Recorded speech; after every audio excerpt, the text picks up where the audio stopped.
7. Una concepción de la psicoterapia como proceso. En el otoño de 1956 fui altamente honrado por la American Psychological Association, que me otorgó uno de sus 3 primeros Distinguished Scientific Contribution Awards, premio a la contribución científica destacada. El premio iba acompañado de la obligación de presentar un trabajo a esa asociación al cabo de un año.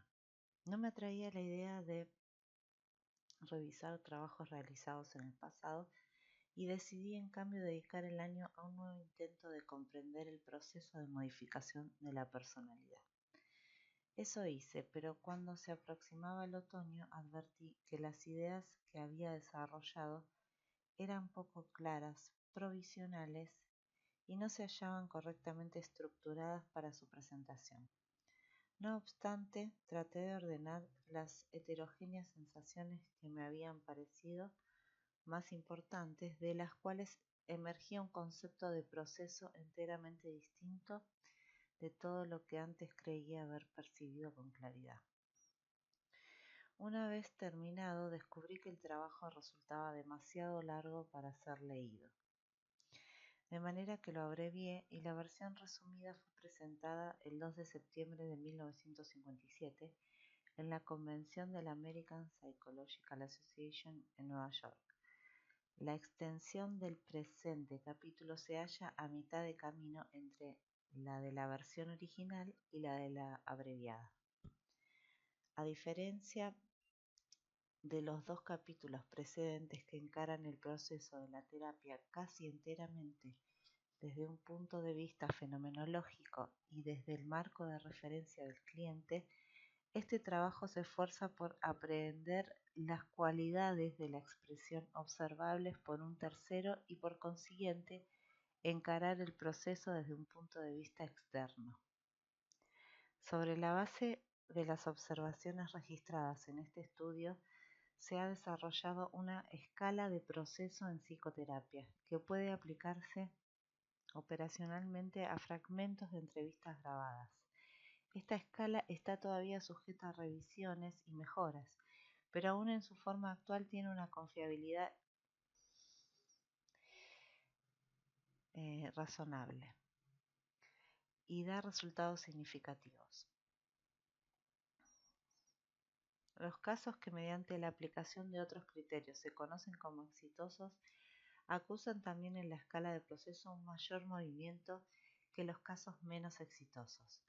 Para nuestra sorpresa también se ha comprobado que los casos exitosos comienzan en la escala de proceso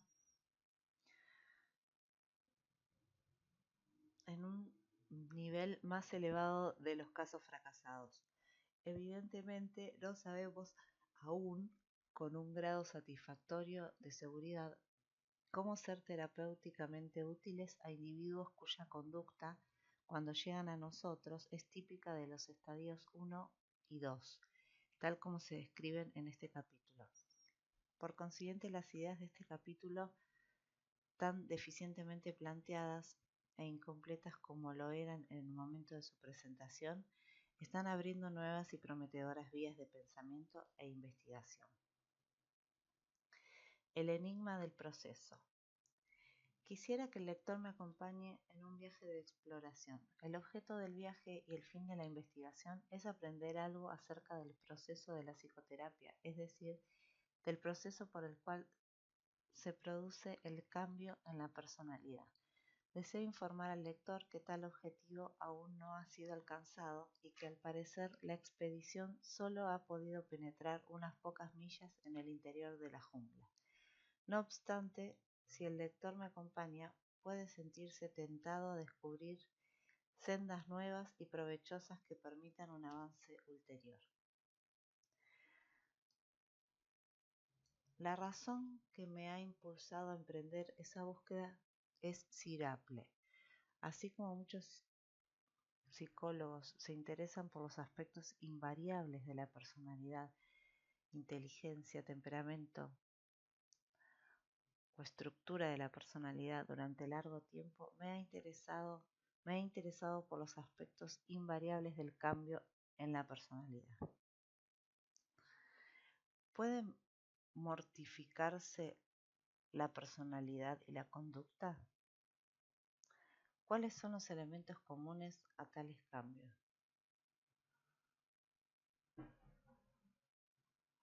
¿Cuáles son los elementos comunes a las distintas condiciones que preceden al cambio?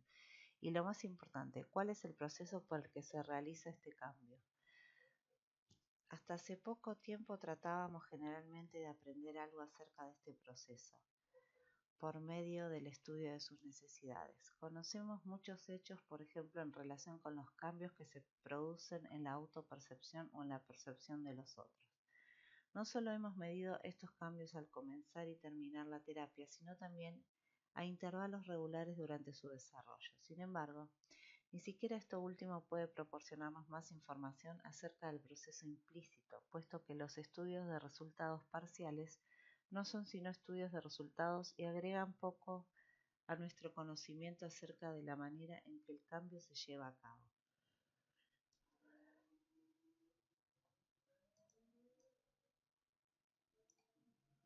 Los intentos de resolver este problema y llegar al proceso mismo me han demostrado que en cualquier campo son muy escasos los trabajos de investigación que se ocupan de procesos. La investigación objetiva corta en láminas como un micrótomo, un momento congelado para suministrarnos una descripción exacta de las interrelaciones existentes en ese momento.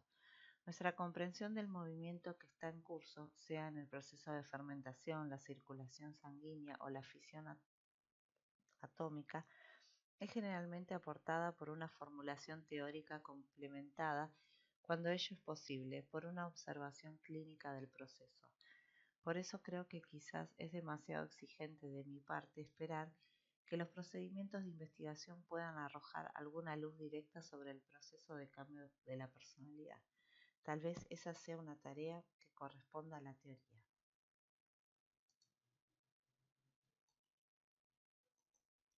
Método rechazado. Hace más de un año decidí hacer un nuevo intento de comprender el mecanismo de este cambio. Empecé por considerar los diversos modos posibles de describir la terapia en función de algún otro sistema teórico. Había elementos bastante atractivos en la teoría de la comunicación, particularmente con respecto a los conceptos de realimentación, señales de entrada y salida y otros aspectos. También existía la posibilidad de describir el proceso de la terapia desde el punto de vista de la teoría del aprendizaje o de la teoría de los sistemas generales. Al estudiar estos posibles modos de comprensión, me convencí de que era posible traducir el proceso de la psicoterapia a cualquiera de estos lenguajes teóricos. Pienso que esto ofrecería algunas ventajas, pero también estoy seguro de que en un campo tan nuevo como el nuestro esto no es lo más urgente. Finalmente llegué a la misma conclusión a la que otros habían llegado antes. En un nuevo campo, lo primero que probablemente se necesita es informarse acerca de los acontecimientos, enfocar los fenómenos con una actitud tan exenta de prejuicios como sea posible, adoptar el enfoque del naturalista observador y descriptivo y extraer las injerencias más elementales que parecen más propias del material mismo. El enfoque. Por consiguiente, durante este último año he empleado el método que muchos de nosotros utilizamos para generar hipótesis, un método que los psicólogos norteamericanos parecen reticentes a exponer o comentar. Yo mismo fui mi propio instrumento. Como instrumento poseo cualidades buenas y malas. Durante muchos años he experimentado la psicoterapia como terapeuta. La he experimentado también desde el lado del escritorio como cliente. He pensado acerca de ella, he realizado investigaciones y me he mantenido informado acerca de las investigaciones que otros llevaron a cabo en este terreno. Pero también he sido parcial. He llegado a desarrollar un punto de vista particular acerca de la terapia y he tratado de formular abstracciones teóricas con respecto a ella. Estos enfoques y teorías pueden restarme sensibilidad frente a los hechos. ¿Podría abrirme a los fenómenos de la terapia de un modo fresco e ingenuo? ¿Podría permitir que la totalidad de mi experiencia sea un instrumento tan efectivo como lo es en potencia? ¿O bien mis distorsiones me impedirían ver con claridad? La única manera de saberlo era intentarlo. En el transcurso de este año he escuchado durante muchas horas entrevistas terapéuticas grabadas y he procurado hacerlo con toda ingenuidad de que soy capaz. Me he esforzado por absorber todos los indicios reveladores del proceso que pude detectar, todos los elementos que inciden significativamente en el cambio. Luego he tratado de desglosar a partir de esas sensaciones las abstracciones más sencillas que permitieran describirlas. En esta tarea he recibido el estímulo y la colaboración del pensamiento de muchos colegas, entre los que quisiera mencionar especialmente a Eugene Hendlin, William Kirchner y Fred Simring, cuya conocida capacidad de pensar de manera original acerca de estos asuntos me ha sido sumamente útil y en quienes me he inspirado muy a menudo. El paso siguiente consistió en deducir a partir de estas observaciones y abstracciones elementales hipótesis verificables mediante pruebas. He llegado a este punto. No me disculpo por no aportar investigaciones empíricas de tales formulaciones. Si la experiencia pasada es una guía fehaciente y si las hipótesis que presentaré coinciden en alguna medida con la experiencia subjetiva de otros terapeutas, puedo estar seguro de que se iniciarán gran cantidad de investigaciones. Si ello es así, en pocos años habrá pruebas suficientes que permitan determinar el grado de verdad o falsedad de las afirmaciones que siguen. Las dificultades y el entusiasmo de la búsqueda. Quizás el lector se extrañe al ver que me refiero tan extensamente al proceso personal que llevé a cabo en busca de algunas hipótesis sencillas y tal vez inadecuadas. Esto se debe a que en toda investigación hay una parte, la mayor, que nunca sale a la luz y solo se alcanza a ver su parte superior, que constituye una porción bastante equívoca del trabajo. Ocasionalmente alguien como Mooney describe en su totalidad el método de investigación tal como se cumple en el individuo. También yo quiero revelar algo de la totalidad de este estudio tal como se dio en mí y no solo su aspecto personal. Insisto en que me gustaría compartir con el lector de manera mucho más plena el entusiasmo y la desazón que supone este esfuerzo por comprender el proceso. Quisiera explicarle de qué manera llegué a descubrir en mi propia experiencia cómo los sentimientos golpean al cliente, según la expresión que ellos mismos emplean a menudo. El cliente se está refiriendo a algo importante cuando de pronto se siente sorprendido por un sentimiento, por algo que no puede describir con palabras, sino que es la vivencia de una realidad desconocida que debe explorar cautelosamente antes de darle un nombre. Como dijo un cliente, es un sentimiento que me toma de improviso. Ni siquiera sé con qué se relaciona. La frecuencia con que esto sucede me resultó sorprendente. Otro aspecto interesante es la diversidad de maneras en que los clientes se aproximan a sus sentimientos. Los sentimientos surgen a borbotones, se filtran. El cliente también se abandona a sus sentimientos, a menudo con cautela y temor. Quiero abandonarme a este sentimiento. Uno puede darse cuenta de lo difícil que es llegar hasta él. Otra de estas observaciones naturales se relaciona con la importancia que el cliente atribuye a la exactitud de la simbolización. Busca la palabra precisa para describir el sentimiento que ha experimentado. No le satisfacen las aproximaciones y evidentemente se esfuerza por lograr una comunicación más fiel consigo mismo, puesto que cualquiera de las palabras entre las cuales el cliente elige transmitiría con la misma exactitud el sentido de lo que quiere decir. También he llegado a apreciar lo que yo llamo momentos de movimiento, momentos en los cuales el cambio parece estar produciéndose efectivamente. Más adelante trataré de describirlos y me referiré también a sus concomitantes fisiológicos, más o menos evidentes. Otro aspecto que quiero señalar es la profunda desesperación que sentí en ocasiones mientras deambulaba ingenuamente por la increíble complejidad de la relación terapéutica. No es extraño que prefiramos enfocar la psicoterapia protegidos por prejuicios rígidos.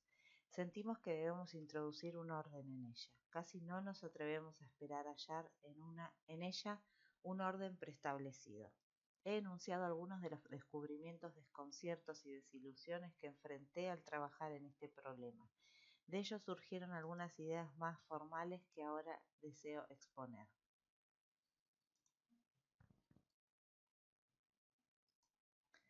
Una condición básica. Si estudiáramos el proceso de crecimiento de las plantas, al conceptualizarlo tomaríamos en cuenta ciertas condiciones constantes de temperatura, humedad y luz solar. De la misma manera, al intentar conceptualizar el proceso de cambio de la personalidad de la psicoterapia, daré por supuestas un conjunto de condiciones óptimas que facilitan este cambio. Hace poco he tratado de explicitar estas condiciones. Para nuestro propósito actual, creo que puedo resumirlas en una palabra. Al desarrollar las consideraciones que siguen, daré por sentado que el cliente experimenta la sensación de ser plenamente recibido. Quiero decir con esto que el cliente se siente recibido psicológicamente por ser el terapeuta tal como es, cualesquiera que sean sus sentimientos, miedo, desesperación, inseguridad, ira, su modo de expresión, silencio, gestos, lágrimas o palabras, o lo que descubra que él es en ese momento. Este término recibido implica el concepto de ser comprendido empáticamente y ser aceptado. También corresponde señalar que lo que hace que la condición de ser recibido sea óptima es el hecho de que el cliente la experimente así y no su mera existencia en el terapeuta. Por consiguiente, al referirme al proceso de cambio daré por supuesta en todo momento la existencia de una condición de recepción óptima.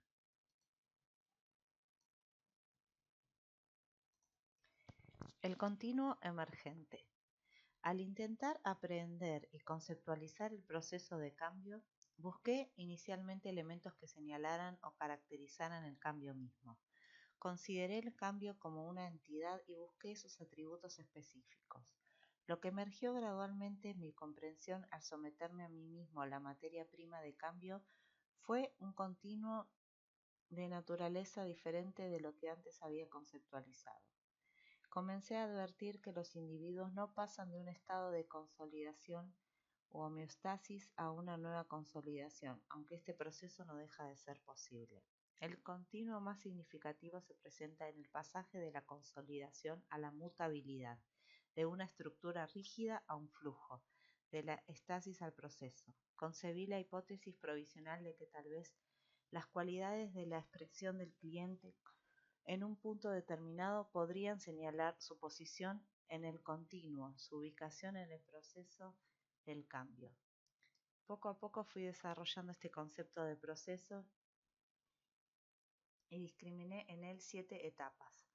Deseo destacar, sin embargo, que se trata de un continuo y que aunque identifiquemos 7 etapas o 50, existirán infinitos puntos intermedios. Pensé que cualquier cliente, considerado como totalidad, habitualmente exhibe conductas que se agrupan constituyendo una franja relativamente estrecha de este continuo, es decir, parece poco probable que el cliente manifieste absoluta fijeza en una esfera de su vida y total movilidad en otra. Considerado en su conjunto, tiende a situarse en alguna etapa de este proceso. Sin embargo, según creo, el proceso que deseo describir se ajusta con mayor exactitud a determinadas zonas del significado personal. Mi hipótesis es que en ellas el cliente se encuentra decididamente en una cierta etapa y no exhibe al mismo tiempo características de otra.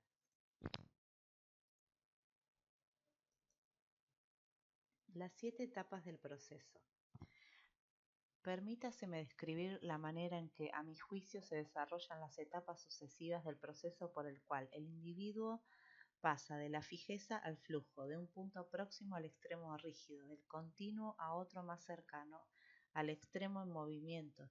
Si mis observaciones son acertadas, quizás sea posible determinar en qué punto del continuo del cambio de la personalidad se encuentra un individuo dado, mediante un cateo y obtención de muestras de las cualidades que presenta su experiencia y su expresión, siempre que lo hagamos en un clima en que él se sienta plenamente recibido.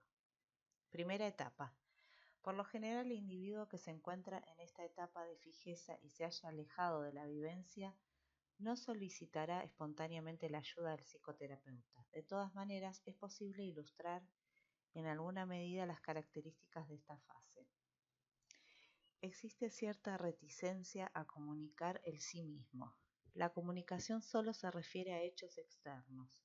Por ejemplo, bueno, le voy a decir, siempre parece medio tonto hablar de uno mismo, excepto en momentos de terrible necesidad. Los sentimientos y significados personales no se reconocen ni se admiten como propios. Los constructos personales, tomo de Kerr 3 este término tan útil, son extremadamente rígidos. Las relaciones íntimas y comunicativas se consideran peligrosas. En esta etapa no se reconocen ni perciben los problemas. No hay deseos de cambiar. Por ejemplo, pienso que estoy prácticamente sano. La comunicación interna sufre un intenso bloqueo. Tal vez estos breves enunciados y ejemplos transmitan en cierta medida la fijeza psicológica de este extremo del continuo. El individuo no advierte o advierte muy poco la marea y el flujo de vida que se da en su interior. Sus maneras de construir la experiencia están predeterminadas por su pasado y los hechos de lo presente no logran afectarlas. Su modo de experimentar está ligado a su estructura, según el término ideado por Hendlin y Simming. Es decir, reacciona a la situación presente descubriendo que se parece a una experiencia pasada, lo cual implica reaccionar a ese pasado y sentir eso, y no el presente. La diferenciación de los significados personales en la experiencia es burda o global. La experiencia se ve solo en términos de blanco y negro. La persona no comunica su sí mismo, solamente se refiere a acontecimientos externos. Tiende a sentirse exenta de problemas y los que llega a reconocer los percibe como ajenos a él. Hay un intenso bloqueo de la comunicación interna entre el sí mismo y la experiencia. El individuo que se encuentra en esta etapa puede ser descrito con términos tales como estasis o fijeza, que significan precisamente lo opuesto al flujo o al cambio. A menos que se indique lo contrario, los ejemplos elegidos para ilustrar nuestras acciones han sido tomados de entrevistas grabadas. La mayor parte de ellos pertenecen a entrevistas no publicadas hasta ahora, pero algunos fueron extraídos del informe de 2 casos de Lewis, Rogers y Jean. Segunda etapa. La segunda etapa se inicia solo cuando el sujeto puede vivir la experiencia de ser plenamente recibido. Sabemos muy poco acerca de cómo lograr que el individuo que se halla en la primera etapa llegue a sentirse recibido. Esto a veces se consigue por medio de la terapia de juego o de la grupal, en las que la persona puede ser expuesta a un clima receptivo sin tener que adoptar ninguna iniciativa, y donde tiene tiempo suficiente para llegar a sentir que es recibido. Sea como fuere, cuando llega a experimentar que es recibido, se produce un ligero aflojamiento y fluidez de la expresión simbólica, lo cual se caracteriza por lo siguiente. La expresión comienza a fluir en relación con temas ajenos al sí mismo. Ejemplo, sospecho que mi padre a menudo se ha sentido muy inseguro en sus relaciones comerciales. Los problemas se perciben como externos al sí mismo. Ejemplo, la desorganización sigue reinando en toda mi vida. No hay sentido de la responsabilidad personal en relación con los problemas. Ejemplo, esta característica se pone de manifiesto en la cita anterior. Los sentimientos se describen como objetos que no pertenecen al sujeto o que corresponden al pasado. Ejemplo, asesor. Si quiere explicar algo acerca de lo que la hizo venir, cliente. El síntoma era simplemente estar muy deprimida. Este es un excelente ejemplo de cómo se perciben, comunican los problemas. El cliente se refiere a ellos como si fueran externos. La cliente no dice estoy deprimida, ni siquiera estaba deprimida. Maneja su sentimiento como un objeto remoto, ajeno, totalmente exterior al sí mismo.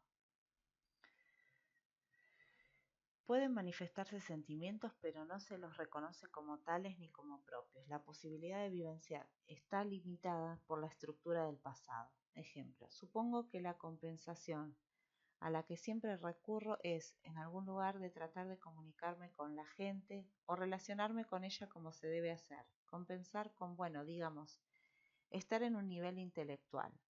En este momento el cliente comienza a advertir que su vivencia está limitada por su pasado. Su afirmación también ilustra hasta qué punto se haya alejado de la experiencia en este nivel. Es como si tratara de mantener su experiencia a varios kilómetros de distancia. Los constructos personales son rígidos y no se reconocen como tales, sino que se consideran como hechos objetivos. Ejemplo, nunca puedo hacer nada bien, nunca puedo terminarlo. La diferenciación de los significados y sentimientos personales es muy limitada y burda. Ejemplo, la cita precedente es una buena ilustración de esta característica. Nunca puedo. Es un caso de diferenciación en blanco y negro, como también lo es el empleo de bien en este sentido absoluto. Pueden expresarse contradicciones, pero son pocas las que se reconocen como tales. Ejemplo, quiero saber cosas, pero me quedo una hora mirando la misma hoja. En relación con esta segunda etapa del proceso de cambio, podemos señalar que cierto número de clientes que acuden voluntariamente en busca de ayuda se encuentran en ella. Nosotros, y probablemente todos los terapeutas, pocas veces tenemos éxito con ellos. Esta etapa parece ser una conclusión razonable del estudio de Kirchner, si bien su marco conceptual es ligeramente diferente. Sabemos muy poco acerca de cómo puede una persona que se halla en esta etapa llegar a experimentar que se lo recibe. Tercera etapa. Si el ligero avance y el flujo que se establece en la segunda etapa no quedan bloqueados, sino que el cliente en estos aspectos se siente plenamente recibido tal como es, se produce un ulterior desarrollo y flujo de la expresión simbólica. He aquí algunas características que parecen pertenecer en conjunto a este punto del continuo. Las expresiones referentes al sí mismo como objeto fluyen con mayor libertad. Ejemplo, me esfuerzo por ser perfecto con ella, alegre, amistoso, inteligente, conversador, porque quiero que me ame. Las experiencias relacionadas con el sí mismo también se expresan como si fueran objetos. Ejemplo, y también está el asunto de, bueno, ¿qué posibilidades de matrimonio una se deja abiertas y si la vocación profesional es importante? Y eso es lo que uno es en ese momento, limita los contactos que uno puede hacer. En este fragmento, el sí mismo de la cliente es un objeto tan remoto que tal vez sería preferible situar esta afirmación entre la segunda y la tercera etapa.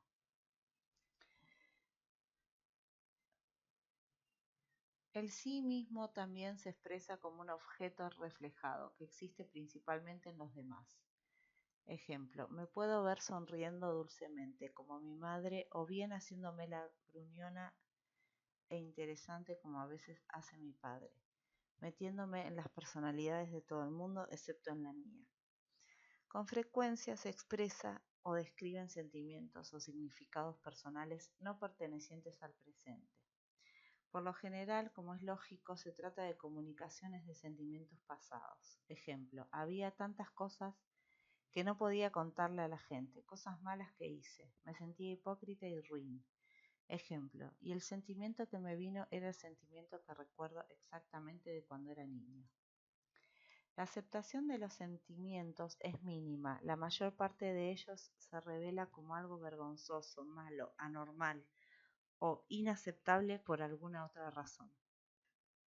Los sentimientos se exhiben y luego a veces son reconocidos como tales. La experiencia se describe como algo perteneciente al pasado o bien como algo totalmente ajeno al sí mismo. Esto se ve claramente en el ejemplo anterior. Los constructos personales son rígidos, pero pueden ser reconocidos como constructos y no como hechos externos. Ejemplo, me sentía culpable de tantas cosas de mi juventud que en todo momento creía merecer un castigo. Si no era por una razón, era por otra. Es muy evidente que el cliente reconoce que él ha construido su experiencia y que ésta no es un hecho consumado. Ejemplo, tengo tanto miedo de que siempre que haya afecto haya también sumisión. Odio la sumisión, pero no puedo evitar igualarla al efecto. Si voy a recibir afecto, quiere decir que tengo que acceder a todo lo que la otra persona quiera hacer. La diferenciación de sentimientos y significados es ligeramente más nítida y menos global que en las etapas anteriores. Ejemplo, es decir, antes solo lo decía, pero esta vez lo siento realmente. No me extraña haberme sentido tan miserable en todas las otras ocasiones en que me sentí como ahora, que me jugaron sucio muchas veces. Por otra parte, yo tampoco me porté como un angelito en esos casos, lo reconozco. Se reconocen las contradicciones de la experiencia. Ejemplo, un cliente explica que tiene grandes esperanzas de hacer algo importante, pero al mismo tiempo le parece que puede fácilmente terminar siendo un fracasado. Las elecciones personales suelen considerarse ineficaces.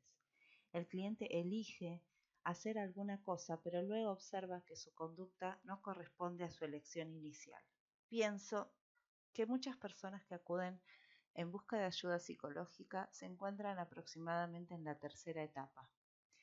Pueden permanecer en este punto durante mucho tiempo, describiendo sentimientos ajenos al presente y explorando el sí mismo como si fuera un objeto, antes de estar en condiciones de pasar a la siguiente etapa.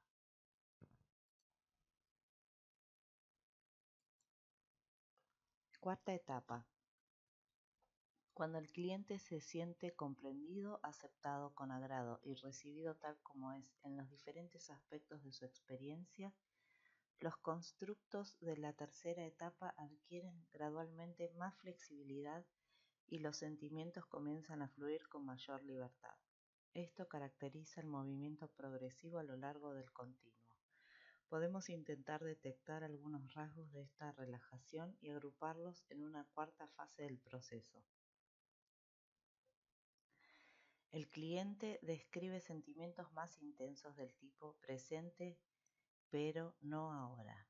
Ejemplo, bueno, realmente me llegó hondo. Los sentimientos se describen como objetos del presente. Ejemplo, me descorazona sentirme dependiente porque significa que es como si no tuviera esperanzas en mí mismo. En algunas oportunidades se expresan sentimientos en tiempo presente que irrumpen casi en contra de los deseos del cliente.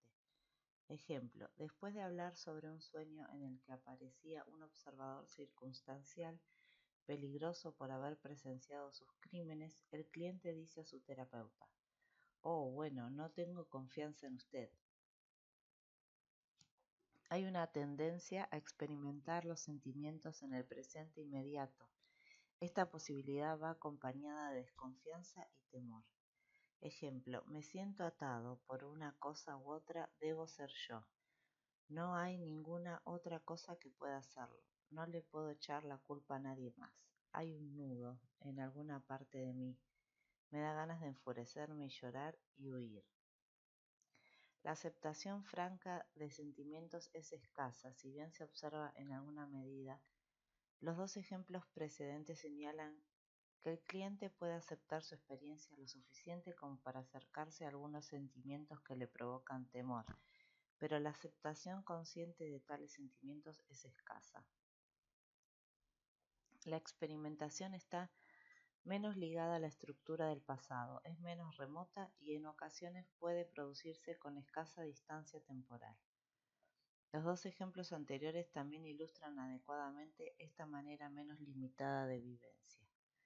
La construcción de la experiencia adquiere mayor flexibilidad, se descubren algunos constructos personales, se los reconoce con claridad como tales y se comienza a cuestionar su validez. Ejemplo, me divierte, ¿por qué? Bueno, porque es un poco tonto de mi parte y me siento un poco tenso al respecto, o algo incómodo, y un poco desvalido. Su voz se suaviza y se lo ve triste. El humor ha sido el baluarte de toda mi vida. Tal vez resulte inadecuado cuando estoy tratando de observarme a mí mismo. Una cortina que se corría en caso necesario. Me siento como indeciso en este momento. ¿En qué estaba? ¿Qué estaba diciendo? Solté algo. ¿De dónde me estaba sosteniendo hasta ahora? Este fragmento ilustra el impacto que supone para el cliente el hecho de cuestionar uno de sus constructos fundamentales. En este caso se trata de su empleo del humor como defensa. La diferenciación de sentimientos, constructos y significados personales aumenta constantemente y existe cierta tendencia a procurar la exactitud en la simbolización. Ejemplo, esta cualidad se pone de manifiesto en cada uno de los ejemplos de esta etapa. Se advierte la preocupación, inspiran las contradicciones e incongruencias entre la experiencia y el sí mismo. Ejemplo, no estoy viviendo de acuerdo con lo que soy. En realidad debería estar haciendo más de lo que hago. Las horas que habré pasado sentado en el inodoro en esta posición y mi mamá diciéndome, no salgas hasta que hayas hecho algo. Producir, eso ocurrió con miles de cosas. En este caso el cliente se preocupa por sus contradicciones y cuestiona su manera de construir la experiencia. Existen sentimientos de responsabilidad propia en relación con los problemas, si bien son vacilantes. A pesar de una relación íntima, aún le parece peligrosa, el cliente se arriesga y se atreve a relacionarse en cierta medida a partir de sus sentimientos. Varios de los ejemplos citados ilustran esta característica, en particular el caso en el que el cliente dice, oh bueno, no tengo confianza en usted. No cabe duda de que esta etapa y la siguiente constituyen la mayor parte de la psicoterapia, tal como la conocemos. Estas conductas son muy comunes en cualquier tipo de terapia. Es importante recordar que ninguna persona está situada por completo en una u otra etapa del proceso en un momento dado. Al escuchar grabaciones o leer transcripciones de entrevistas, observo que en una entrevista determinada las expresiones y conductas del cliente pueden ser, por ejemplo, más características de la tercera etapa, con frecuentes manifestaciones de la rigidez típica de la segunda o con actitudes más flexibles propias de la cuarta fase. En una entrevista así es muy difícil encontrar ejemplos de la sexta etapa.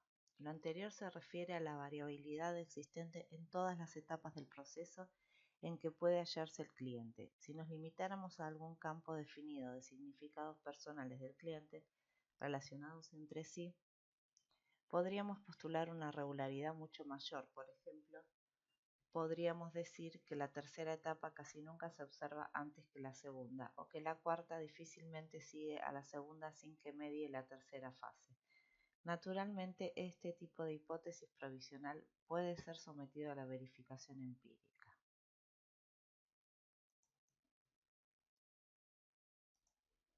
Quinta etapa. A medida que avanzamos en el continuo, podemos señalar un nuevo punto, que denominaremos quinta etapa.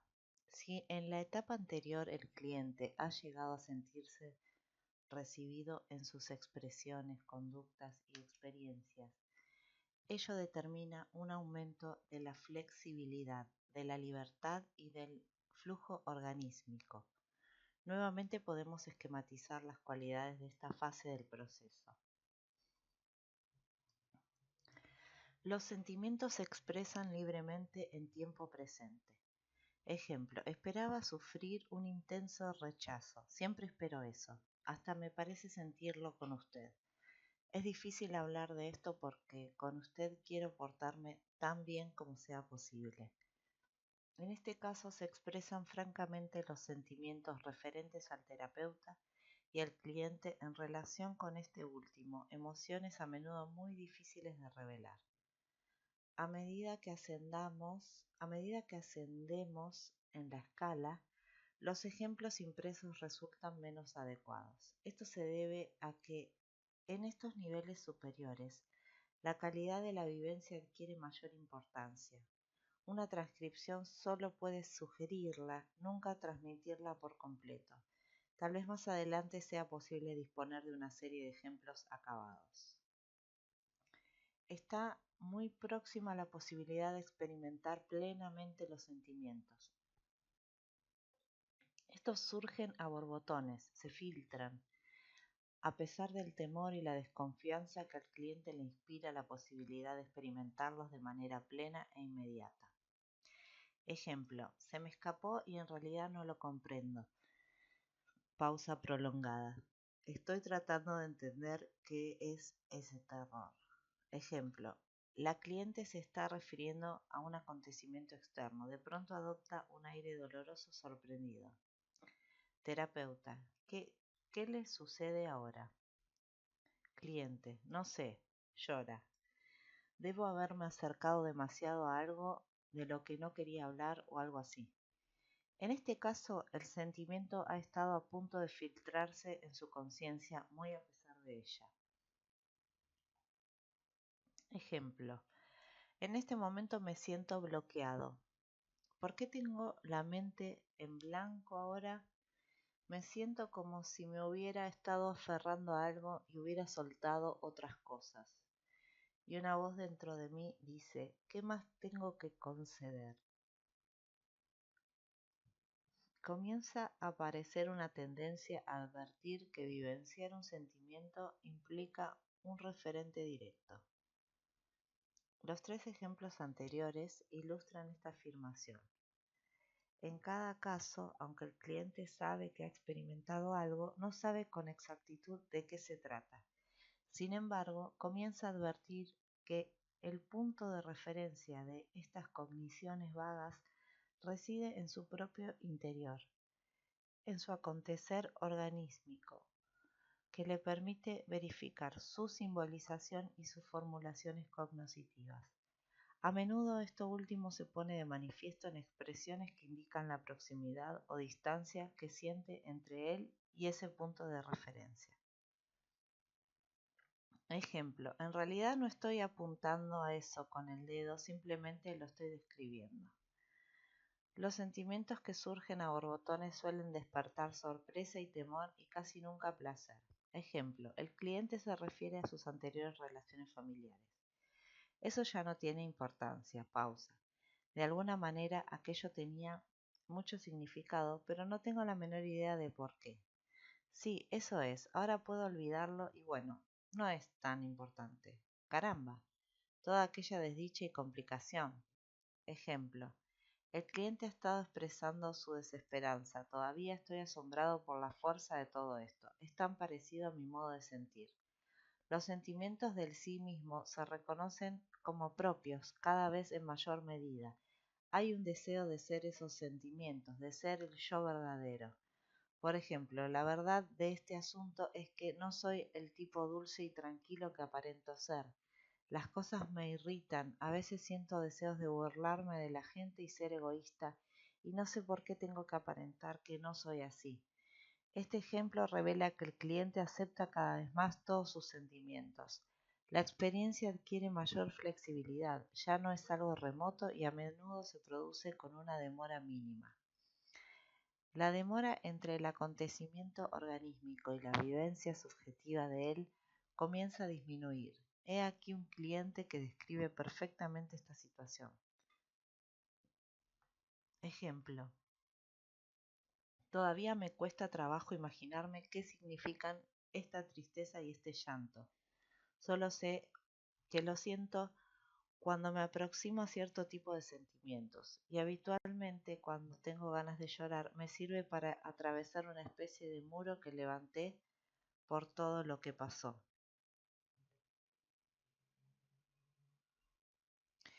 En cuanto me siento herida por algo, automáticamente se convierte en un escudo que me protege de las cosas y siento que ya no puedo palpar ni sentir gran cosa de nada, y que si pudiera sentir o si me pudiera permitir sentir la sensación que tengo cuando me siento herida, podría empezar a llorar en ese preciso instante, pero no puedo. En este fragmento vemos que la paciente considera su sentimiento como referente interno, al que puede acudir en busca de mayor claridad. Percibe su tendencia al llanto y advierte que no es sino una vivencia retrasada y parcial del hecho de haber sido herida. También reconoce que sus defensas no le permiten por el momento experimentar inmediatamente el dolor que supone sentirse herida. La experiencia se construye de modos mucho menos rígidos, se descubren nuevos constructos personales y se los examina y cuestiona críticamente. Ejemplo, un hombre dice, esta idea de tener que agradar, de tener que hacerlo, es algo que he asumido como básico durante toda mi vida. Llora en silencio. El hecho de que tengo que agradar es, sabe usted, uno de los axiomas incuestionables. No tengo alternativa, simplemente tengo que hacerlo. El cliente advierte con claridad que este supuesto es un constructo cuyo carácter incuestionable se está desvaneciendo. Existe una tendencia intensa y notoria a diferenciar con exactitud los sentimientos y significados. Ejemplo, cierta tensión que crece en mí o cierta desesperanza o una sensación de cosa incompleta y en realidad mi vida está bastante incompleta en este momento, no sé. Parece ser a lo que más se aproxima es a la desesperanza. Indudablemente este cliente está tratando de descubrir el término que simboliza su experiencia con la mayor exactitud.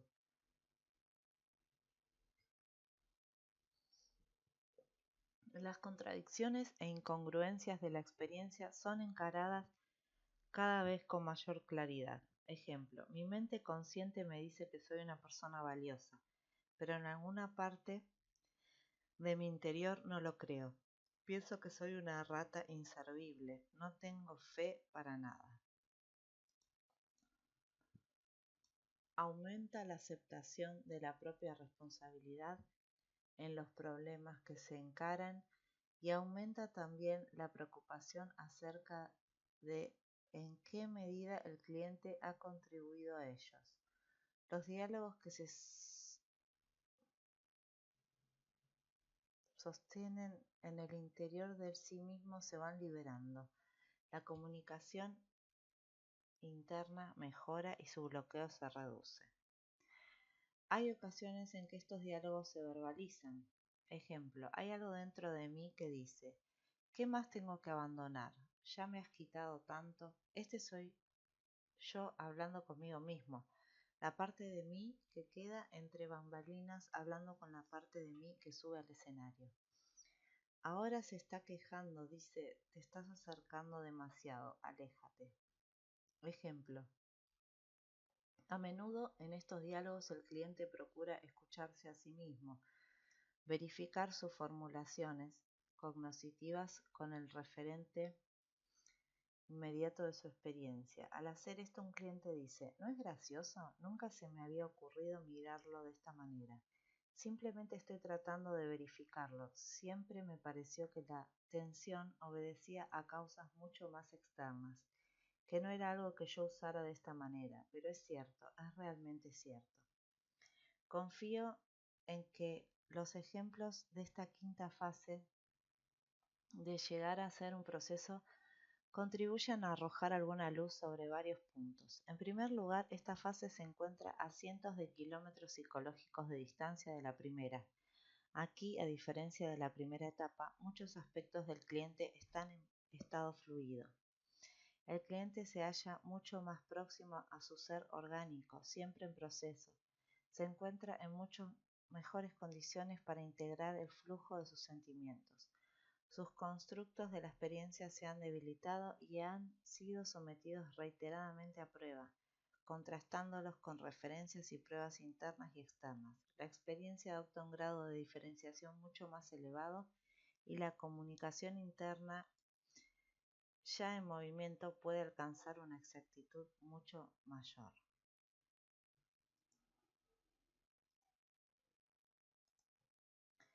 Ejemplos del proceso en un sector.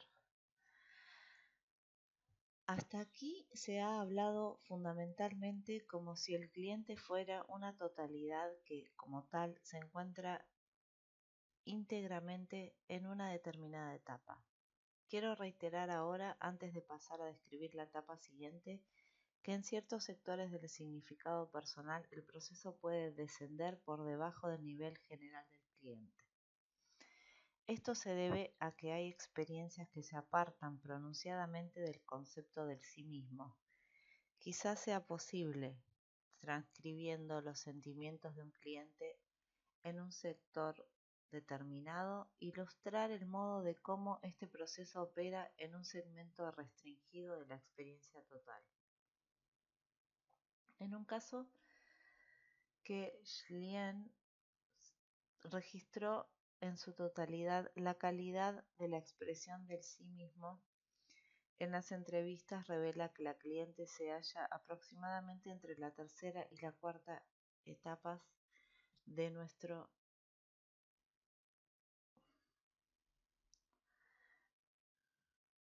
continuo. Cuando la cliente ingresa en el sector de las relaciones sexuales, el proceso se desarrolla en un nivel inferior del continuo. En la sexta entrevista siente que hay cosas que jamás podría referir a su terapeuta. Luego, al cabo de una larga pausa, menciona con voz casi inaudible una sensación de comezón en la zona rectal, a la que su médico no había hallado explicación. En este caso, el problema es visto como algo completamente ajeno al sí mismo. La calidad vivencial está muy remota. Parece un ejemplo típico de nuestra descripción de la segunda etapa del proceso.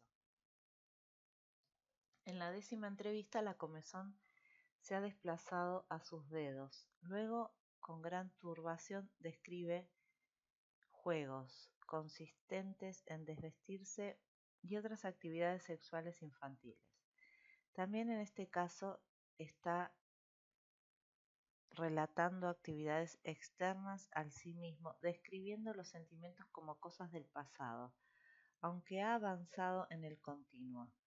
Concluye diciendo, porque soy simplemente mala, sucia, eso es todo. He aquí una expresión acerca del sí mismo y un constructo rígido e indiferenciado. Aquí se ponen de manifiesto las características de la tercera etapa de nuestro proceso, y lo mismo ocurre con la afirmación siguiente acerca del sí mismo. Revela su mayor grado de diferenciación de los significados personales. Pienso que por dentro soy hipersexuada y por fuera no soy lo suficientemente atractiva como para provocar la respuesta que deseo. Me gustaría ser la misma por dentro y por fuera. Esta última expresión incluye elementos de la cuarta etapa, puesto que la cliente comienza a cuestionar un constructo personal. En la 12ª entrevista lleva esta duda aún más allá, diciendo que ella simplemente no nació para la promiscuidad. Esta actitud revela características propias de la cuarta etapa, puesto que la cliente enfrenta con decisión su manera ya arraigada de interpretar su experiencia. En esta entrevista también reúne el coraje necesario para decir a su terapeuta: usted es un hombre buen mozo, y los hombres como usted son todo mi problema. Sería más fácil si usted fuera mayor, más fácil, pero no mejor al fin de cuentas. Se siente incómoda y turbada por haber dicho esto y manifiesta que es como estar desnuda, tanto me he revelado ante usted. En este caso expresa un sentimiento inmediato. Lo hace con reticencia y temor, pero lo expresa, no lo describe.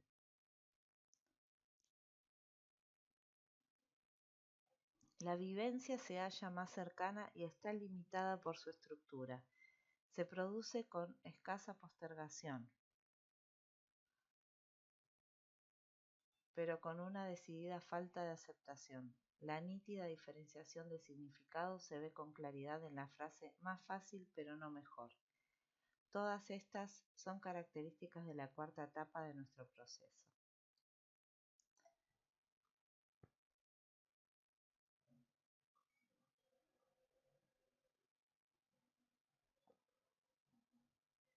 En la 15ª entrevista describe muchas experiencias y sentimientos pasados acerca del sexo. Estas descripciones presentan los rasgos típicos de la tercera y cuarta etapas. En determinado momento dice: quería lastimarme a mí misma, así que empecé a salir con hombres que me lastimarían con su pene. Gocé mientras me lastimaban, de modo que tuve satisfacción al ser castigada por el goce que experimentaba. He aquí una manera de construir la experiencia que esta vez la cliente percibe tal como es y no simplemente como un hecho externo. También se ve con claridad que el constructo es cuestionado, si bien este cuestionamiento solo está implícito. La cliente reconoce y en parte se preocupa por los elementos contradictorios incluidos en la vivencia de su goce, mientras siente al mismo tiempo que merece un castigo. Estas cualidades son típicas de la cuarta etapa e inclusive quizá de un estadio más avanzado. Un poco más tarde, describe la intensa vergüenza que había sentido en el pasado ante su capacidad de gozar del sexo. Sus dos hermanas, las hijas puras y respetadas, no lograban alcanzar el orgasmo, de manera que yo siempre era la mala.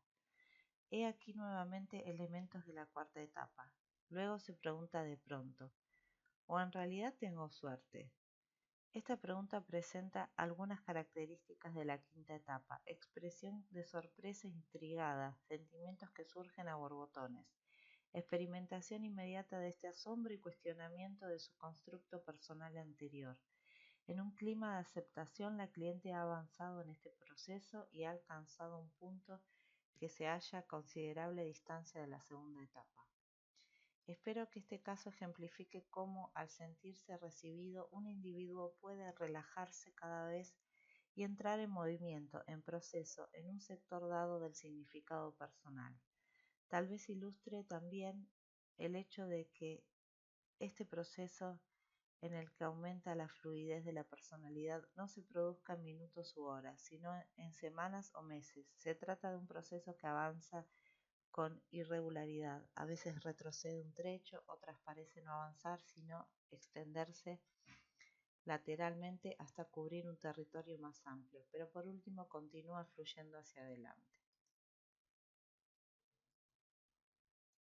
Sexta etapa.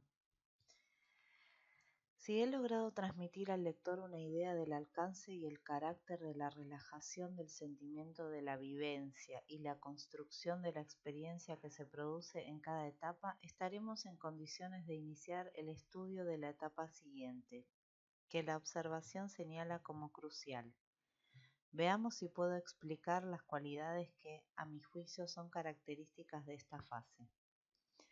Si el cliente sigue sintiéndose plenamente recibido en la relación terapéutica, elementos de la quinta etapa serán reemplazados por una fase distintiva y a menudo dramática, cuyas características son las siguientes. Ahora el cliente puede experimentar como inmediatos los sentimientos que antes estaban atascados, inhibidos en su cualidad de proceso. Estos sentimientos fluyen hasta sus últimas consecuencias. Un sentimiento del presente es experimentado directamente de manera inmediata y rica. Se acepta esta cualidad inmediata de la experiencia y el sentimiento que la constituye. Ya no hay necesidad de negarlo o luchar contra esto. Todas las oraciones precedentes intentan describir aspectos ligeramente diferentes de un fenómeno, que cuando ocurre se presenta como algo claro y definido. Debería emplear ejemplos grabados para que el lector pudiera comprender con mayor claridad esta idea, pero trataré de ilustrarla sin ellos. El siguiente fragmento, tomado de la 80ª entrevista de un joven cliente, tal vez logre esclarecer la manera en que éste ingresó en la sexta etapa. Ejemplo: hasta podría concebir la posibilidad de preocuparme tiernamente por mí mismo. Sin embargo, ¿cómo podría yo ser tierno, preocuparme por mí mismo, si son una y la misma cosa? Y sin embargo, lo puedo sentir con tanta claridad. Mire, como cuidar a una criatura, uno quiere darle esto y aquello. Puedo darme cuenta de las intenciones hacia los demás, pero nunca puedo verlas para conmigo mismo. ¿Qué yo podría hacer esto por mí, sabe? ¿Es posible que realmente quiera cuidarme a mí mismo y hacer de ello uno de los principales objetivos de mi vida?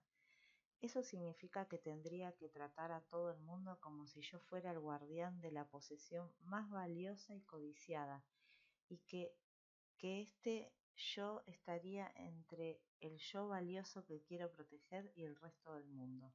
Es casi como si me amara a mí mismo, ¿sabe? Es raro, pero es verdad.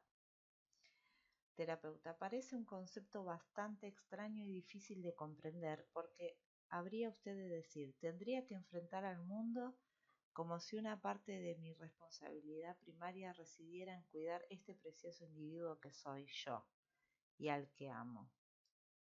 Cliente, que también me importa, de quien me siento tan cerca. Uf, esto sí que es algo raro. Terapeuta, ¿le parece sobrenatural? Cliente, sí, de alguna manera esto me toca de cerca. Esta idea de amarme y cuidarme. Sus ojos se humedecen. Es muy linda, muy linda. La grabación ayudaría a comprender que en este momento el cliente está experimentando de manera inmediata un sentimiento que nunca había podido fluir en él antes. Este sentimiento fluye ahora hasta sus últimas consecuencias, sin inhibición, es experimentado con aceptación y sin intento alguno de eludirlo o negarlo. El cliente vive subjetivamente en la experiencia pero sin advertirlo. El cliente, por medio de sus palabras, puede tomar distancia de la experiencia para sentirlo y sentir cosas acerca de ella, como en el ejemplo anterior. No obstante, la grabación nos permite ver que sus palabras están en la periferia de la vivencia que ocurre en su interior y en la que él está viviendo. Su mejor expresión verbal de esto es, esto sí que es algo raro. El sí mismo como objeto tiende a desaparecer. En este momento el sí mismo es este sentimiento. Es un estar en el momento con escaso conocimiento consciente del sí mismo, pero sobre todo con una conciencia reflexiva como la llama Sartre. El sí mismo es subjetivamente en el momento existencias, no es algo que uno percibe. En esta etapa la experimentación adquiere verdaderas características de proceso.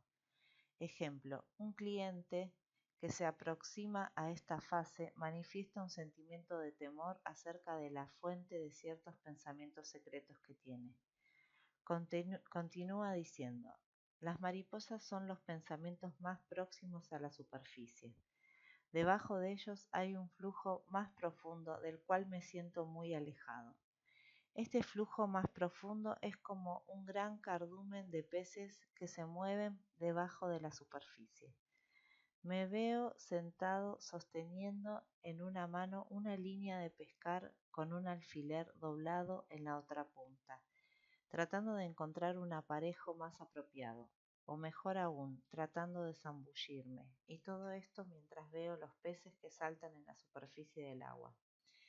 Eso es lo que me da miedo. Mi imagen es que yo mismo quiero ser uno de esos peces.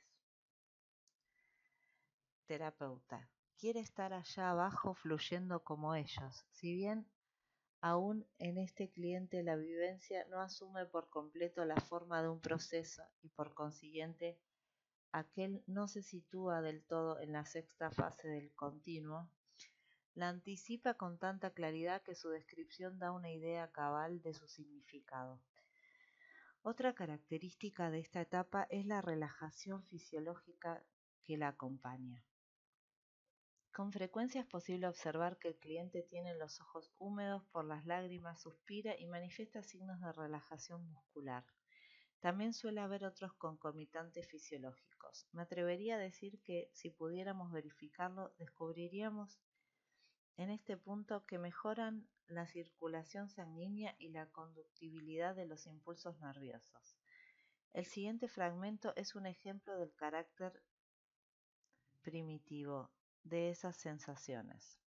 Ejemplo, el cliente, un hombre joven, acaba de expresar su deseo de que sus padres mueran o desaparezcan.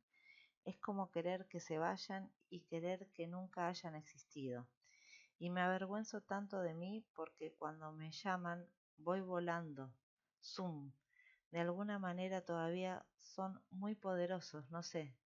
Hay algo umbilical, casi lo puedo sentir dentro de mí. Zoom. Gesticula y simula ser arrastrado aferrándose a su ombligo. Terapeuta. Realmente lo tienen agarrado por el cordón umbilical. Cliente. Es cómico, pero se siente como algo real. Es como una sensación quemante y cada vez que dicen algo que me produce ansiedad, la puedo sentir exactamente ahí. Señala su ombligo. Nunca se me había ocurrido pensarlo. Terapeuta.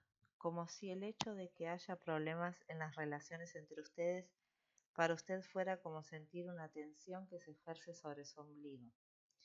Cliente. Sí, lo siento acá, en las entrañas. Esta sensación que tengo es tan difícil de definir. El cliente está viviendo subjetivamente el sentimiento de dependencia de sus padres. Sin embargo, no sería correcto decir que la está percibiendo. Está en ese sentimiento experimentándolo como una tensión ejercida sobre su cordón umbilical.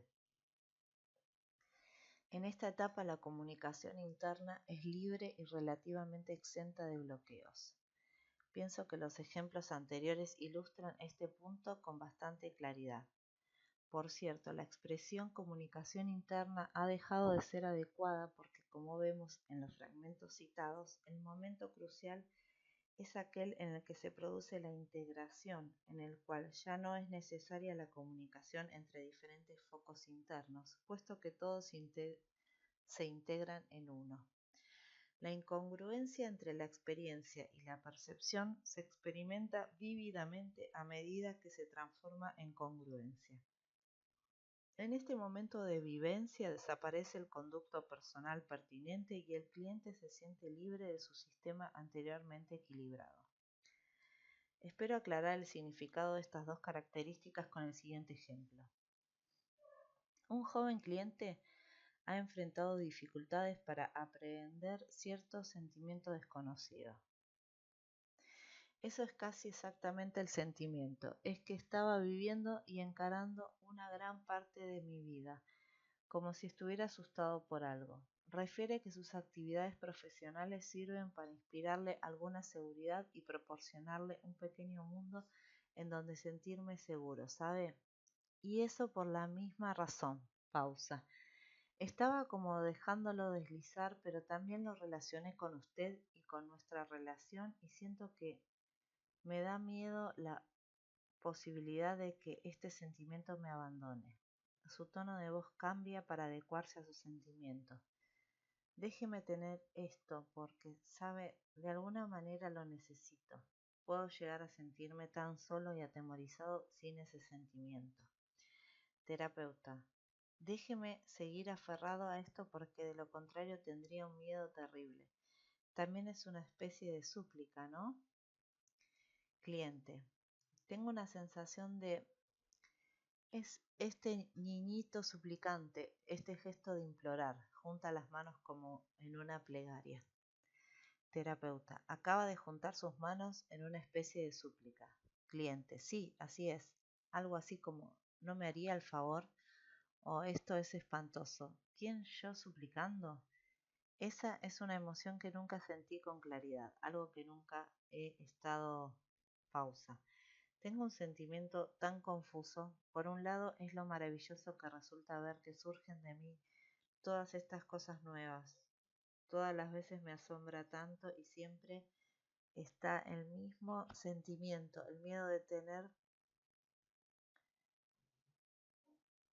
tanto de esto, lágrimas. No me reconozco. He aquí algo que nunca había advertido, que ni siquiera había sospechado, que yo podría querer ser alguna cosa o ser de cierta manera.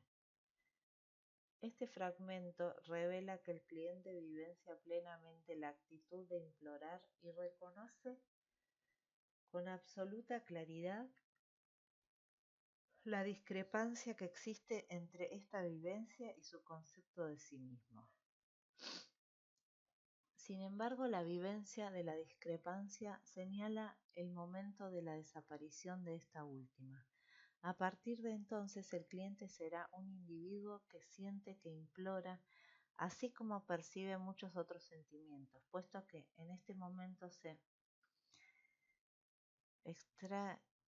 extrae su anterior constructo de sí mismo, se siente independiente de su viejo mundo.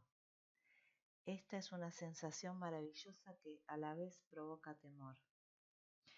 El momento de la vivencia plena se convierte en un referente claro y definido. Los ejemplos anteriores intentan señalar también que el cliente a menudo no advierte con claridad qué es lo que acaba de golpearlo en ese momento. No obstante, esto no demasiado importante, puesto que el hecho en cuestión es una entidad, un referente al que puede recurrir una y otra vez para descubrir más acerca de él. Es probable que luego se compruebe que la súplica y el sentimiento de amarme a mí mismo presentes en estos ejemplos no son exactamente como aparecen descriptos. A pesar de ello, constituyen puntos de referencia sólidos a los cuales el cliente puede acudir cuantas veces quiera, hasta satisfacer su necesidad de saber qué son. Tal vez se trate de un acontecimiento fisiológico definido con claridad, de un sustrato de la vida consciente al que el cliente puede recurrir con propósitos de investigación. Gendlin ha llamado mi atención acerca de esta significativa cualidad de la vivencia como referente. Sobre esa base, este autor intenta desarrollar con extensión la teoría psicológica.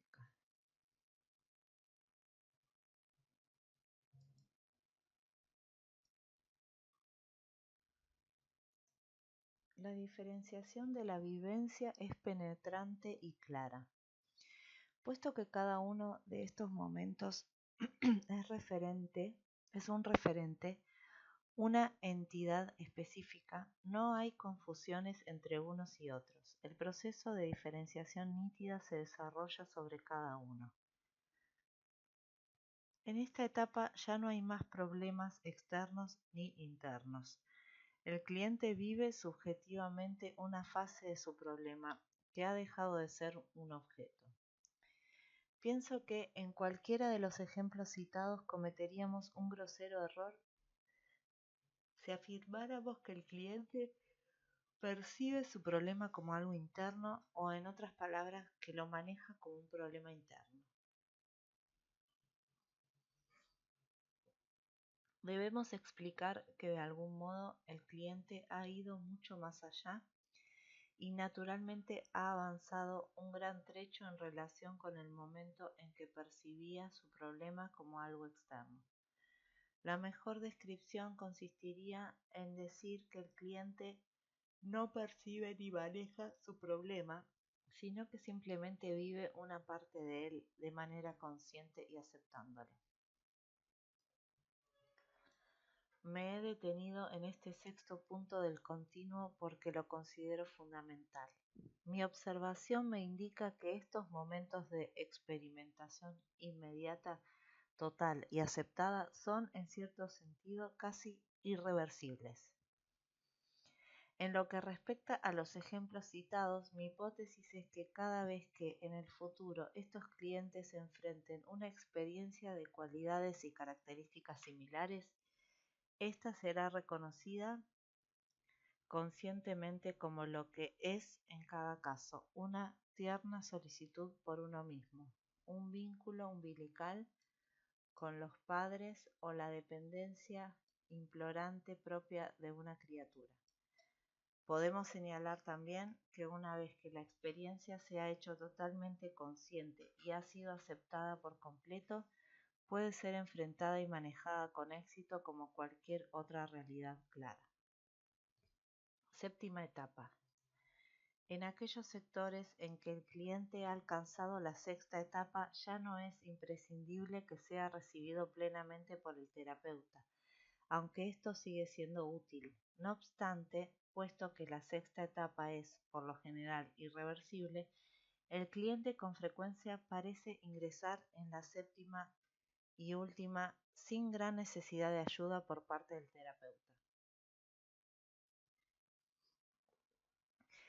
Esta fase puede desarrollarse tanto en la relación terapéutica como fuera de ella. A menudo el terapeuta infiere que su cliente ha entrado en la séptima etapa por las referencias de este, sin que ello se verifique en las horas de las entrevistas. Intentaré describir algunas de las características de esta fase tal como creo haberlas observado.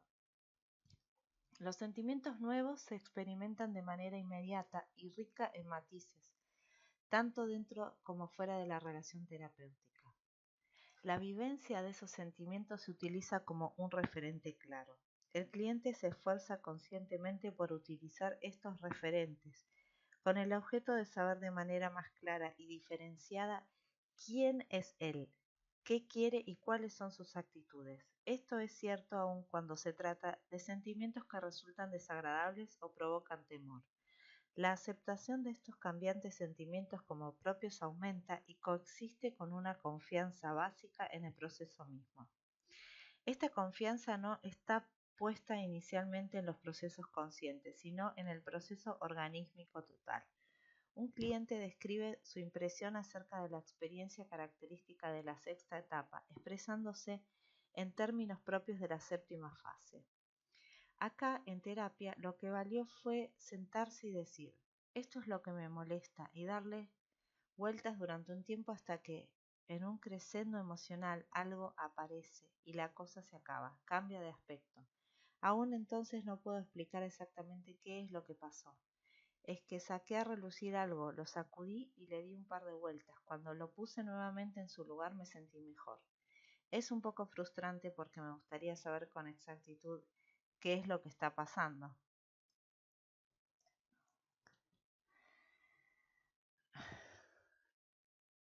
Es cómico porque parece como si yo no hiciera absolutamente nada al respecto. Mi única participación activa consiste en estar alerta y capturar los pensamientos al vuelo a medida que aparecen. Y hay como una sensación de, bueno, ahora que lo he visto bien, ¿qué hago con esto? No es algo con botones para manipular ni nada. Solo hay que hablar de eso un poco y dejarlo. Aparentemente todo consiste en eso. Sin embargo, me deja con una especie de sentimiento de insatisfacción, un sentimiento de no haber logrado nada por mí mismo, como si se hubiera logrado sin que yo lo sepa y al margen de mi consentimiento. El hecho es que no estoy seguro de la calidad de la readaptación porque no llegué a verla, a controlarla. Todo lo que puedo hacer es observar los hechos, que veo las cosas de una manera algo distinta. Estoy menos ansioso y mucho más activo. En general, mis asuntos están mejorando y estoy muy contento con la manera en que se han dado las cosas, pero me siento un poco como un espectador. Momentos más tarde, después de aceptar a regañadientes el proceso que se desarrolla en él, agrega, creo que cuando mejor me desempeño es cuando mi mente consciente solo se ocupa de hechos y dejo que su análisis continúe por sí mismo sin prestar ninguna atención. La vivencia ha perdido casi por completo sus aspectos limitados por la estructura y se convierte en una vivencia de un proceso. Esto significa que la situación se experimenta e interpreta como nueva y no como algo pasado. El ejemplo que he citado para la etapa 6 sugiere la cualidad que estoy tratando de describir. Otro ejemplo, en un plano más específico, es el que da un cliente que en una entrevista de control, una vez finalizado el tratamiento, explica las nuevas características que ha asumido su trabajo creativo. Antes trataba de ser ordenado, empezar por el principio y avanzar de manera uniforme hacia el final. Ahora advierte que el proceso que se desarrolla en él no es así. Dice, cuando estoy trabajando sobre una idea, toda la idea se desarrolla como la imagen latente que aparece al revelar una fotografía. No empieza por un lado para completarse hacia el otro, aparece en todas partes al mismo tiempo. Al principio lo único que se ve es el contorno difuso y uno se pregunta qué es lo que va a salir. Luego algunos elementos van encajando gradualmente acá y allá y pronto la imagen se hace clara, toda de una vez. Sin duda el cliente no solo ha llegado a confiar en este proceso, sino que lo experimenta tal como es, no en términos de algún acontecimiento pasado. Poco a poco el sí mismo se convierte simplemente en la conciencia subjetiva y reflexiva de la vivencia. El sí mismo se percibe cada vez menos con un objeto y en cambio se lo siente con mayor frecuencia como un proceso que inspira confianza. La misma entrevista con el cliente al que acabo de referirme puede proporcionarnos un ejemplo de esta característica. En esta entrevista el cliente se refiere a su experiencia desde el comienzo de la psicoterapia, por consiguiente vuelve a tomar conciencia de sí mismo. Sin embargo, está claro que no es esta la calidad de su experiencia diaria. Después de mencionar muchos cambios, dice, en realidad no había relacionado ninguna de estas cosas con la terapia hasta esta noche. En broma. Ja, a lo mejor pasó algo y todo, porque desde entonces mi vida ha sido distinta. Mi productividad y confianza aumentaron, me volví más audaz en situaciones que antes hubiera evitado y menos usado en otras en que de lo contrario me hubiera vuelto insoportable. Es evidente que solo ahora advierte lo que era anteriormente su sí mismo. Los constructos personales se replantean provisionalmente para ser luego validados mediante las experiencias ulteriores, pero aún en caso de serlo, se los plantea con mayor flexibilidad.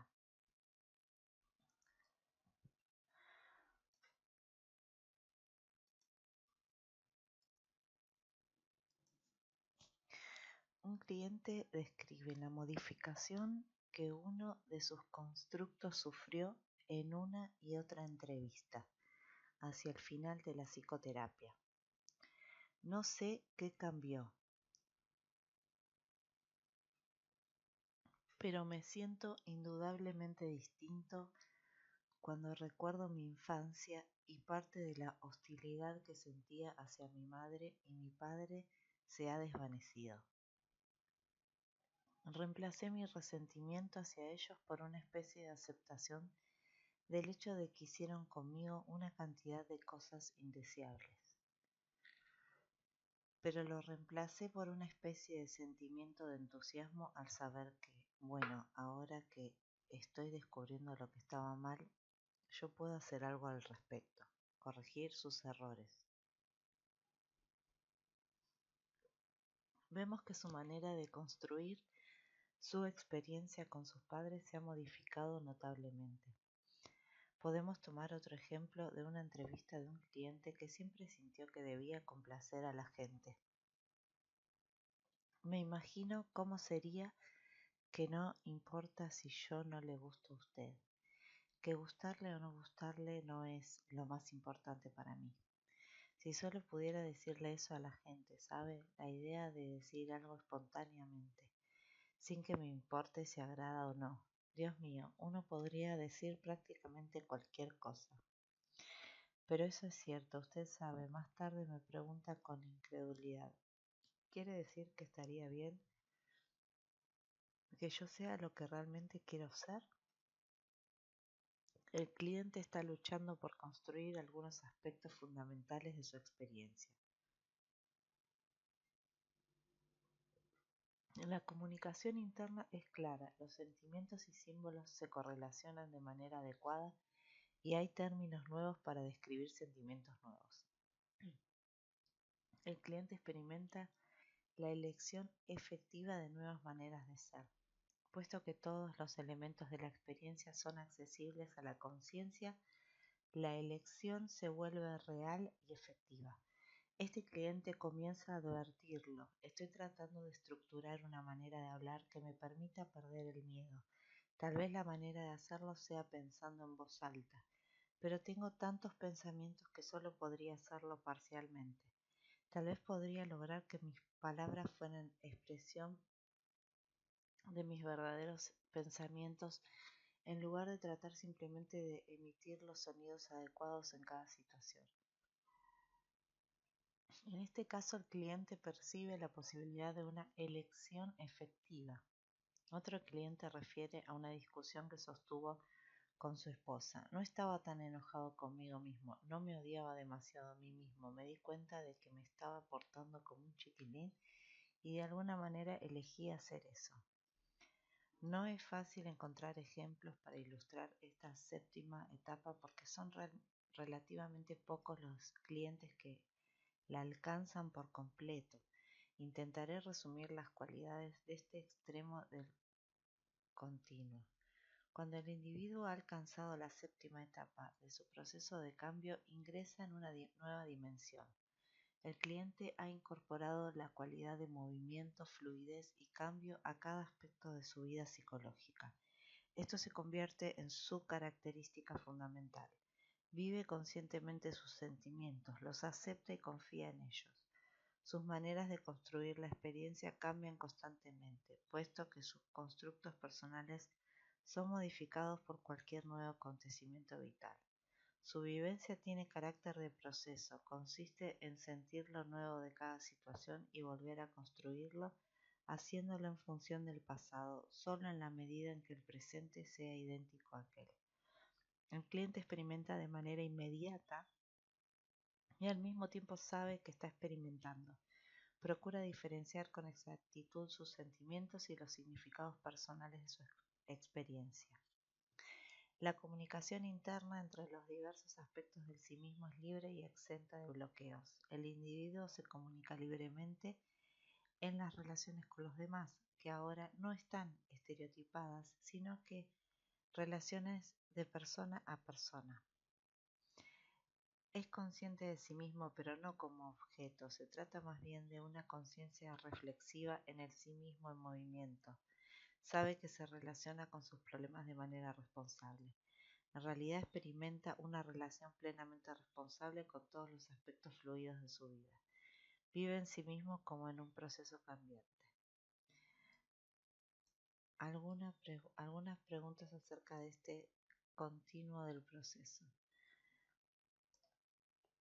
Permítaseme anticipar algunas de las preguntas que pueden plantearse acerca del proceso que he tratado de describir.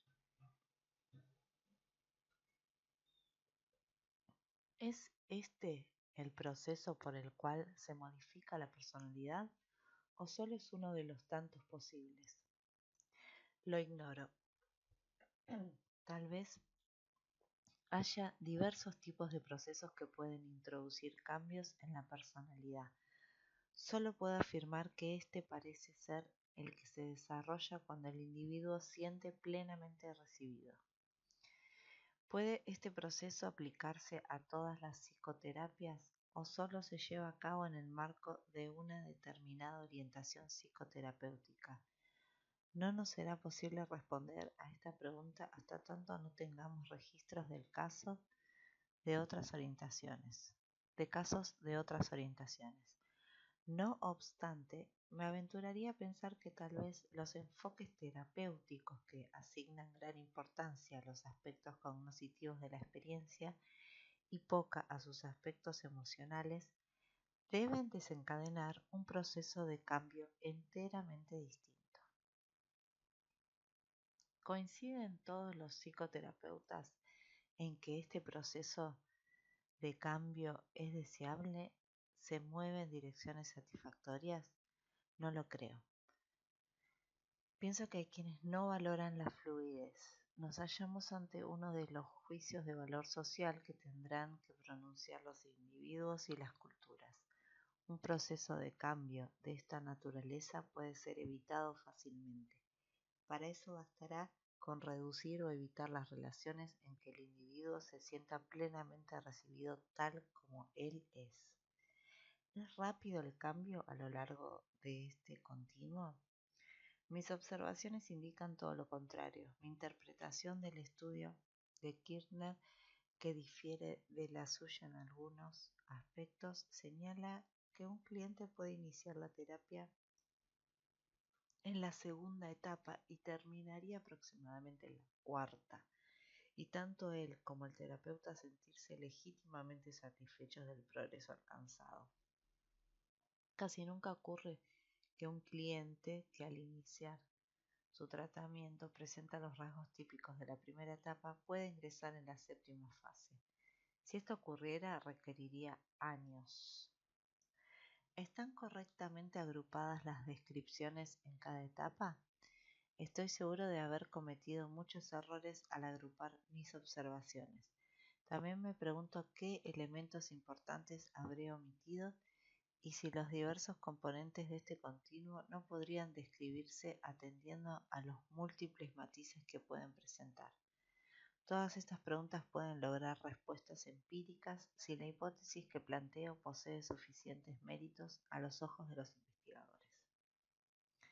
Resumen. A manera de introducción,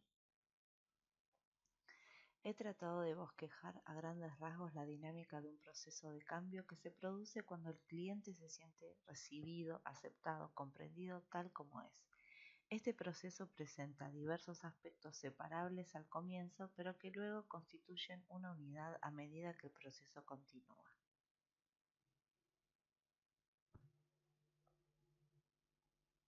El proceso implica una relajación de los sentimientos. En el extremo inferior del continuo se los describe como remotos, no reconocidos como propios y alejados del presente.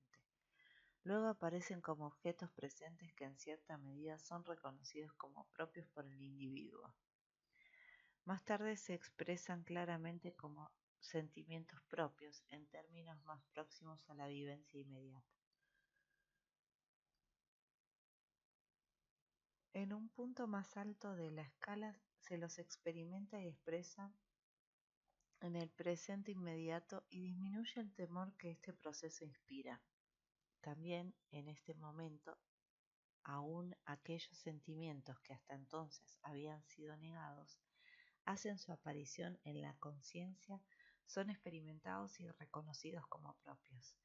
En el extremo superior del continuo, una de las características del individuo consiste en que vive en el proceso de experimentar un flujo de sentimientos siempre cambiantes. Este proceso implica también un cambio en la manera de experimentar. El continuo comienza por una fijeza en la que el individuo se halla muy alejado de su vivencia y es incapaz de estructurar o simbolizar su significado implícito. Antes de que sea posible extraer significados de la vivencia, ésta debe situarse en el pasado por razones de seguridad, en tanto que el presente se interpreta en función de esos significados pasados.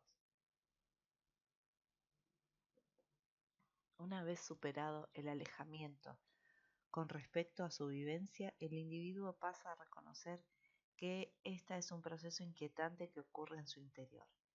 Paulatinamente la vivencia se convierte en un referente interno más aceptado, al cual se puede acudir en busca de significados más apropiados. Por último, el individuo adquiere la capacidad de vivir de manera libre y permisivo en un proceso fluido de vivencia y de emplear a ésta como principal referente de su conducta.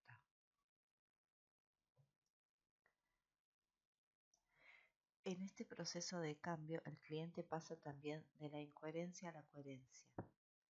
El continuo parte de un máximo de incoherencia que el individuo desconoce, atraviesa etapas en que se agudiza el reconocimiento de las contradicciones y discrepancias que existen en él y llega a experimentar la incoherencia en el presente inmediato, de manera tal que ésta desaparece. En el extremo superior del continuo solo puede haber una incoherencia pasajera entre vivencia y conciencia, puesto que el individuo no necesita defenderse de los aspectos amenazadores de su experiencia.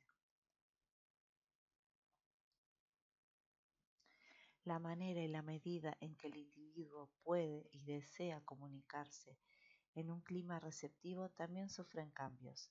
El continuo se extiende desde una falta absoluta de voluntad de comunicar el sí mismo hasta un punto en que éste es una percepción rica y cambiante de la experiencia interna, fácilmente comunicable cuando el individuo así lo desea. En el transcurso de este proceso se relajan los esquemas cognitivos de la experiencia. Después de construir la experiencia según moldes rígidos que se perciben como hechos externos, el cliente comienza a desarrollar constructos flexibles y cambiantes del significado de la experiencia, es decir, constructos que resultan modificados por cada nueva experiencia. La relación del individuo con sus problemas se modifica en un extremo del continuo. No se advierten los problemas ni hay intenciones de cambiar. Poco a poco el cliente descubre que los problemas existen. En una etapa posterior reconoce su participación en la génesis de estos y advierte que no han surgido de fuentes totalmente externas. Comienza a aumentar el sentido de la propia responsabilidad en los problemas. Más tarde se vive o se experimenta algún aspecto de ellos. Por último, la persona los vive subjetivamente y se siente responsable de la participación que ha tenido en su desarrollo. También cambia la manera de relacionarse del individuo. En un extremo del continuo, el sujeto evita las relaciones íntimas, que percibe como peligrosas. En el otro extremo vive de manera abierta y libre su relación con el terapeuta y con los demás. Su conducta en tales relaciones se basa entonces en su vivencia inmediata.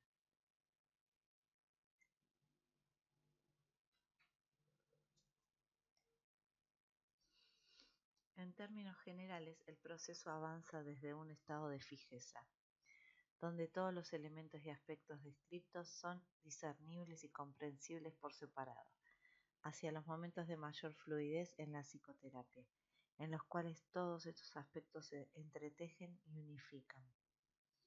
En la vivencia inmediata a la que accede en esos momentos el cliente, el sentimiento y el conocimiento se compenetran mutuamente.